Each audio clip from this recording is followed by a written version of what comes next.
Hi viewers, welcome to SS tutorials. ఈరోజు మనం సాంఘిక శాస్త్రం 9వ తరగతి పాఠ్యపుస్తకంలోని మరికొన్ని ముఖ్యమైన అంశాలను చర్చిద్దాం.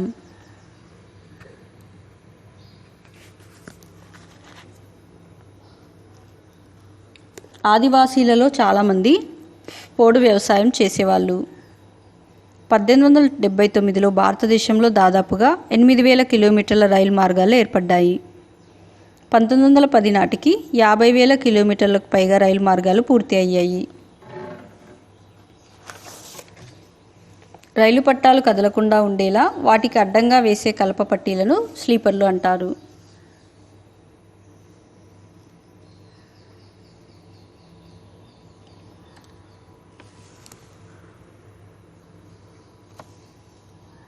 స్లీపర్లకు అవసరమైన కలప హిమాలయ, టెరాయి ప్రాంతాల అడవుల నుంచి నరికేవాళ్ళు.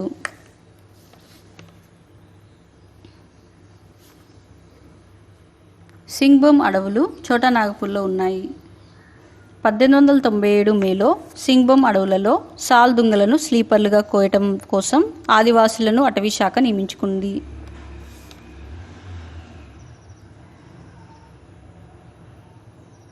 1864లో భారత ప్రభుత్వం అటవీ శాఖను స్థాపించింది.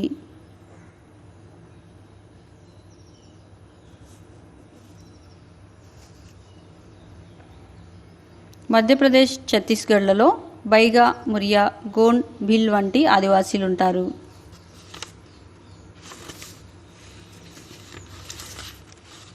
తెలంగాణ, ఆంధ్రప్రదేశ్లలో గోండ్, కోయా, కోలం వంటి ఆదివాసీలుంటారు. ఒడిశాలో సవర ఆదివాసీలుంటారు. 1856లో జార్ఖండ్లో సంతాల్ ఆదివాసీలు తిరుగుబాటు చేశారు.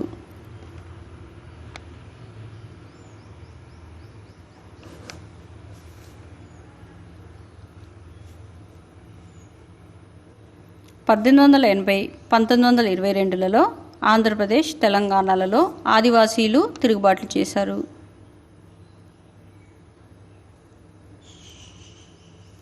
1910లో బస్తర్లోని మరియా, మురియా ఆదివాసీల తిరుగుబాట్లు చేశారు.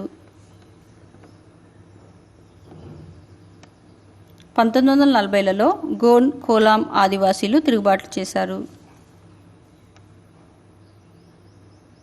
జార్ఖండ్కు చెందిన సంతాల్ ఆదివాసులు మొదటి నుంచి బ్రిటిష్ పాలన నిరసిస్తూ వ్యతిరేకిస్తున్నారు. –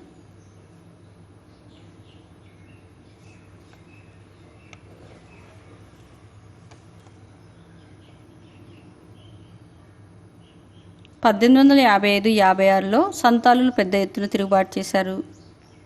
జార్ఖండ్ రాష్ట్రంలో ఉన్న ఛోటా నాగపూర్ పీఠభూమిలో ముండా ఆదివాసీలు 1874 నుండి 1901 మధ్య బిర్సా అనే యువకుడి నాయకత్వంలో బ్రిటిష్ పాలన అంతం చేయాలనుకున్నారు.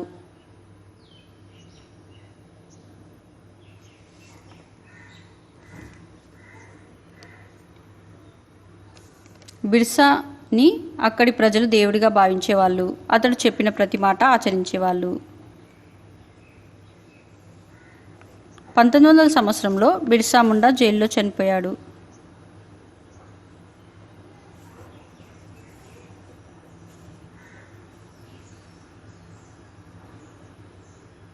1921-22లో ఉత్తరాఖండ్లోని కుమావు ప్రాంతంలో తిరుగుబాటు జరిగింది. అల్లూరి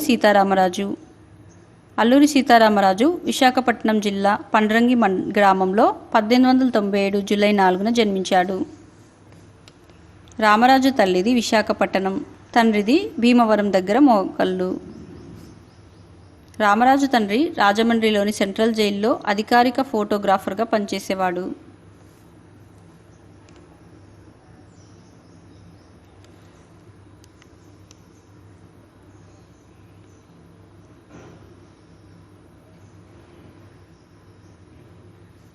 రామరాజు తండ్రి చనిపోవడంతో మేనమామ రామచంద్రరాజు దగ్గర పెరిగాడు.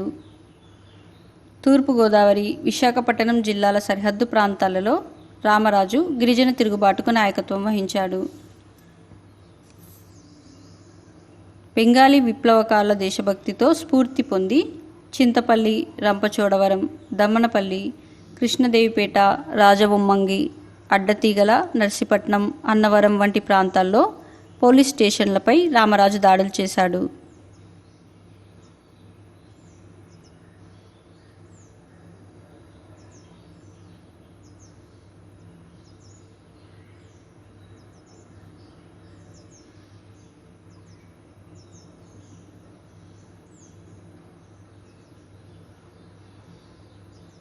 దమ్మనపల్లి దగ్గర స్కాట్ కవార్డ్తో సహా అనేక బ్రిటిష్ సైనికులను తిరుగుబాటుదారులు చంపేశారు. మల్లుదొర, గంటం దొర వంటి గిరిజనుల నాయకత్వంలో గిరిజనులు ఏర్పరిచి విల్లు, బాణాలతో పోరాటాన్ని కొనసాగించాడు.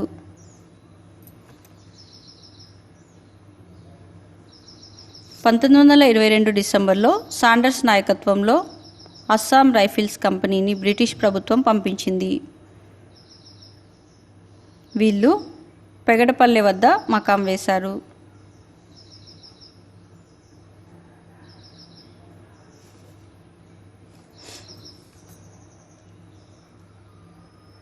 చింతపల్లి అడవుల దగ్గర రామరాజుని పట్టుకున్న బ్రిటిష్ సైన్యం మంప గ్రామం సమీపంలో కొయ్యూరు వద్ద రామరాజుని కాల్చి చంపింది.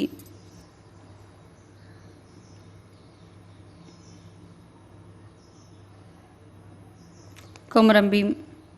కొమరంభీం జిల్లాలోని సంకేపల్లి గ్రామంలో కొమరంభీం పుట్టాడు. అతడు పోడు వ్యవసాయం చేసుకుంటూ ఉండగా నిజాంకి ఇన్ఫార్మర్గా ఉన్న సిద్దికి అనే జాగీర్దారు భీం పొలాలను ఆక్రమించుకున్నాడు.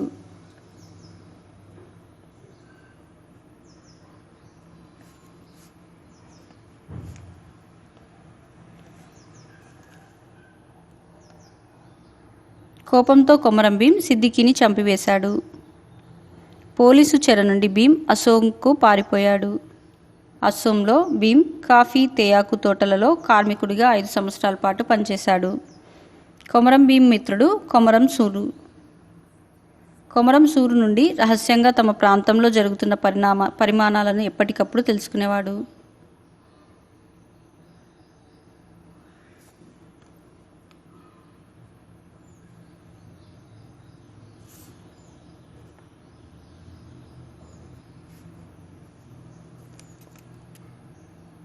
విశాఖపట్నం అల్లూరి సీతారామరాజు పోరాటంతో, బిర్సా ముండా తిరుగుబాటుతో భీం స్ఫూర్తి పొంది నిజాంకి వ్యతిరేకంగా పోరాటం మొదలుపెట్టాడు.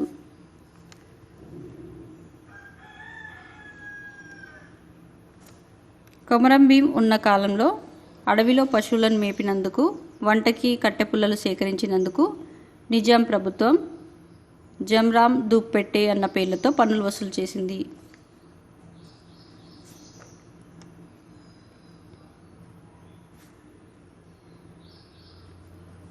ఈ పన్నులు కట్టవద్దని కొమరంభీం ఆదివాసీలను జల్ జంగల్ జమీన్ అనే నినాదంతో పిలుపునిచ్చాడు.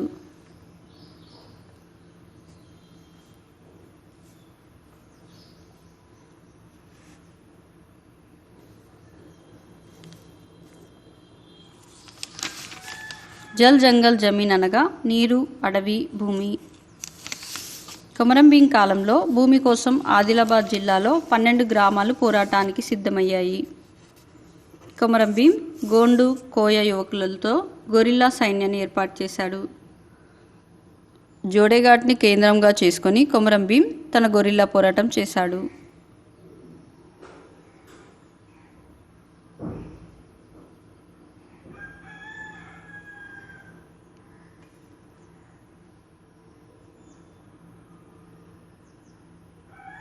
గిరిజన ప్రజల జీవన విధానాన్ని అధ్యయనం చేయడానికి నిజాం ప్రభుత్వం హైమన్ డార్ఫ్ని నియమించింది.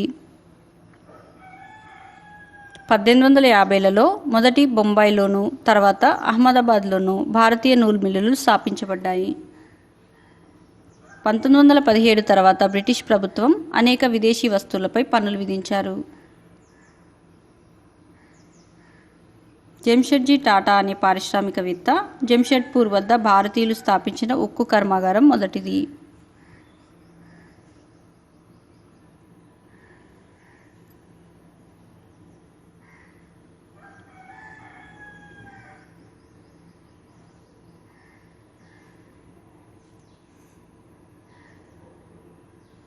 బ్రిటిష్ కాలంలో భారత పరిశ్రమల ప్రయోజనాల కోసం స్థాపించిన సంఘం వ్యాపార పరిశ్రమల భారతీయ సమాఖ్య ఫిక్కీ.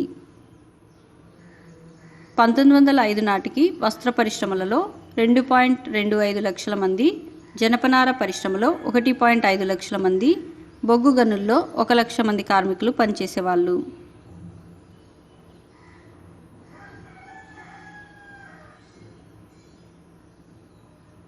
1880 సంవత్సరంలో మిల్లులలో విద్యుత్ బల్బులను బిగించసాగారు.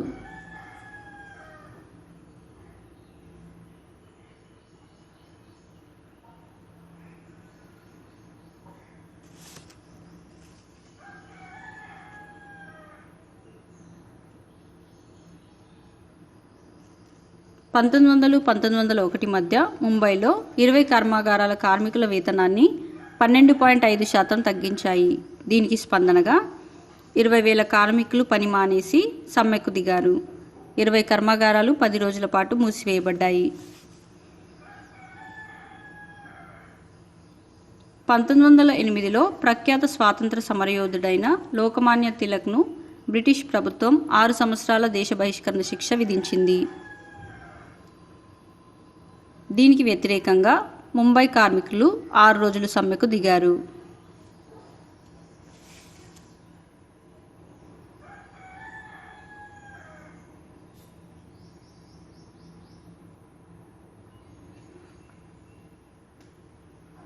కార్మికుల సంక్షేమం కోసం చట్టాలు.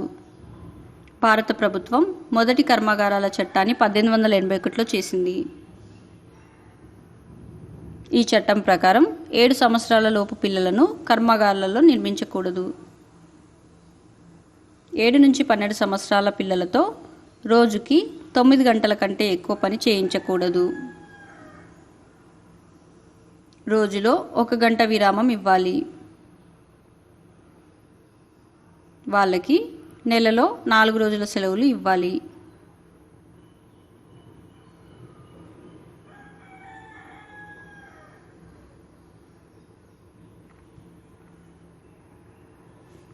పద్దెనిమిది వందల 91లో మహిళా కార్మికుల సంక్షేమం కోసం చట్టాలు చేశారు. ఈ చట్టం ప్రకారం మహిళా కార్మికులలో రోజుకి 11 గంటలకు మించి పని చేయించరాదు. మహిళా కార్మికులకు రోజుకి 1.5 గంటల విరామం ఇవ్వాలి. పిల్లల పని గంటలను రోజుకి 9 నుంచి 7కు తగ్గించారు.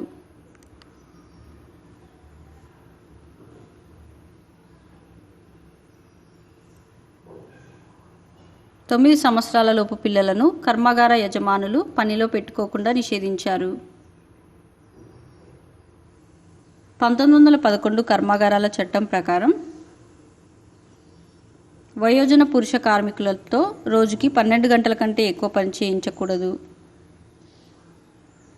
6 గంటల పని తర్వాత అరగంట విరామం ఉండాలి. ప్రస్తుత చట్టాల ప్రకారం ఏ వయసు లోపల పిల్లలను కార్మికులుగా పెట్టుకోకూడదు.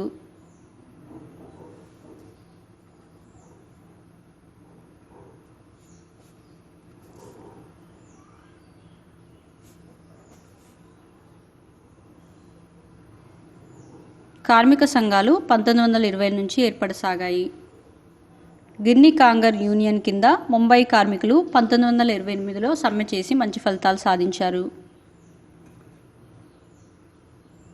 అహ్మదాబాదులో గాంధీజీ ప్రభావంతో మజ్దూర్ మహాజన్ అన్న శక్తివంతమైన కార్మిక సంఘం ఏర్పడింది.